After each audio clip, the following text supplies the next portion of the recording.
হালাল ইকোসিস্টেম। আমাদের দেশে ওয়ার্ল্ডের থার্ড লার্জেস্ট মুসলিম মেজরিটি নেশন।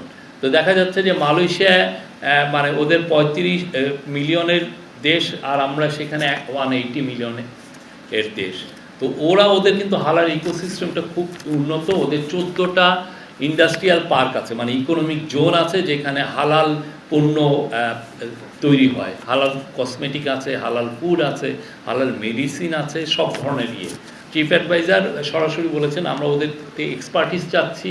আমাদের যে প্রতিষ্ঠানগুলো হালাল সার্টিফিকেশন করে তাদের ক্যাপাসিটি বিল্ডিংয়ের কথা আমরা ওদেরকে বলেছি, এবং তারা খুবই রেসপন্ড করেছে। আমরা এমন একটা ইকোনমিক জোন করতে চাচ্ছি, সেটা হচ্ছে হালাল ইকোনমিক জোন বা হালাল ইন্ডাস্ট্রিয়াল পার্ক।